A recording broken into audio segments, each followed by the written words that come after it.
ಏನಂದರೆ ನಮಗೆ next Darshan sir cinema start ಆಗ್ತಾ ಇದೆ ಅಂದಾಗ ಒಂದು ಅನೌನ್ಸ್ ಆಗುತ್ತೆ so and so D 60 D61 D56 ಅಂತ ಏನೋ ಒಂದು ಫಸ್ಟ್ ಅನೌನ್ಸ್ ಆಗುತ್ತೆ.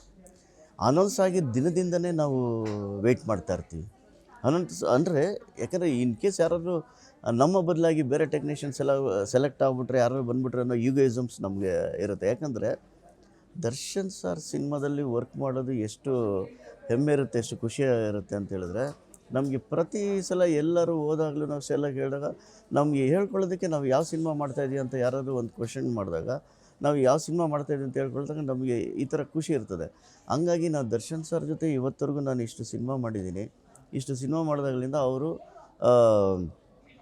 ಪ್ರತಿ ಸಲ ಹೇಳ್ತಾರೆ. ಯಾಕಂದರೆ ದರ್ಶನ್ ಸಾರು ಜೊತೆಯಲ್ಲಿ ನಾನು ಕಾಮನ್ ಆಗಿರ್ಬೋದು, ಕ್ಯಾಮ್ರಾಮನ್ ಕಾಮನ್ ಆಗಿ ರಿಪೀಟ್ ಆಗ್ತಾ ಇರ್ಬೋದು. ಬಟ್ ನಿರ್ದೇಶಕರು ಚೇಂಜ್ ಆಗ್ತಾ ಇರ್ತಾರಲ್ಲ, ನಿರ್ದೇಶಕರು ಅವ್ರ ಹತ್ರ ಬಂದಾಗ ನಿರ್ದೇಶಕರ ಬಗ್ಗೆ ಮಾತಾಡ್ಬೇಕಾದ್ರೆ ಹೇಳ್ತಾರೆ, ಒಳ್ಳೆ ಟೆಕ್ನಿಷಿಯನ್ ರೀ, ಒಳ್ಳೆ ವರ್ಕ್ಗಳು ಮಾಡ್ತಾರೆ, ಒಳ್ಳೆ ಇದಿದ್ದಾರೆ ಅಂತ ಹೇಳ್ಬಿಟ್ಟು ಪರ್ಸ್ನಲಾಗಿ ಮಾತಾಡೋದು, ಎನ್ಕರೇಜ್ ಮಾಡೋದು ಅದೆಲ್ಲ ಮಾಡ್ತಾರೆ.